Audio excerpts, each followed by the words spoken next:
Hello! This is Reverend Don Lewis coming to you from beautiful central Illinois.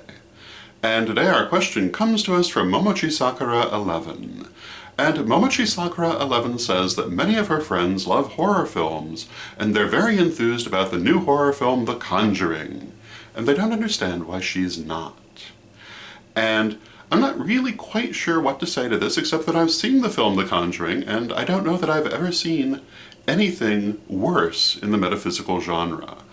I wouldn't really call it a horror film because it purports to be a true story, which it absolutely is not as presented.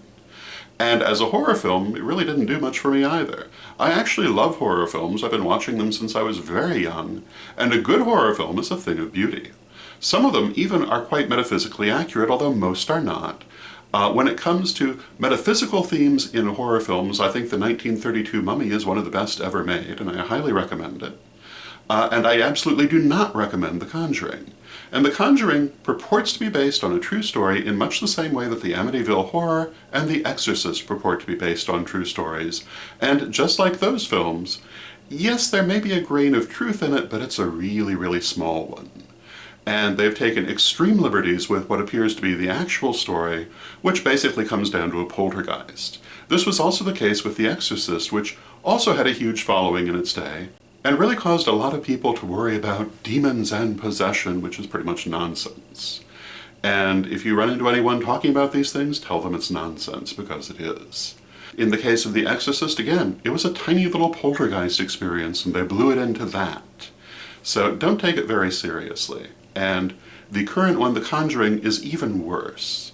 And in particular, it claims that the principal ghost in its story was a self-proclaimed satanic witch who murdered her baby in the house in 1865, all of which is made up.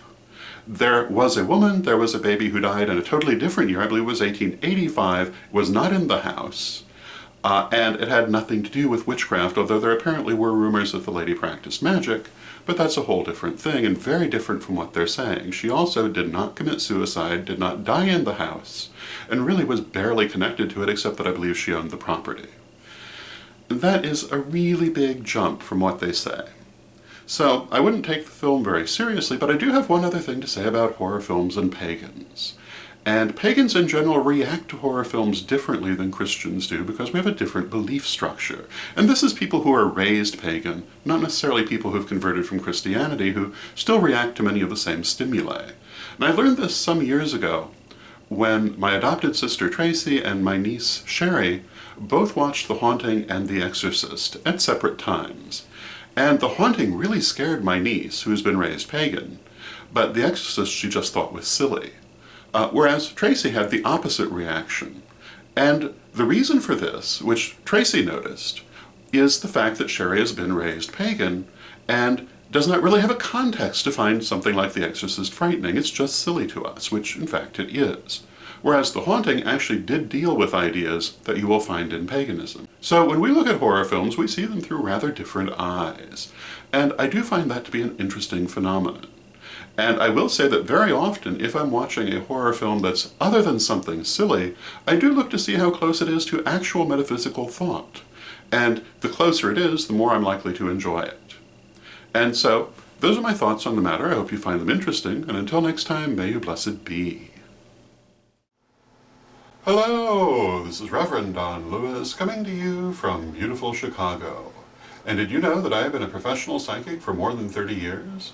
I offer a variety of specialties, including clairvoyance, tarot, and past lives, either in person, or by phone, or even by email. So if you'd like to have a reading with me, you can set one up at witchschoolstore.com. I hope to hear from you, and until next time, may you blessed be.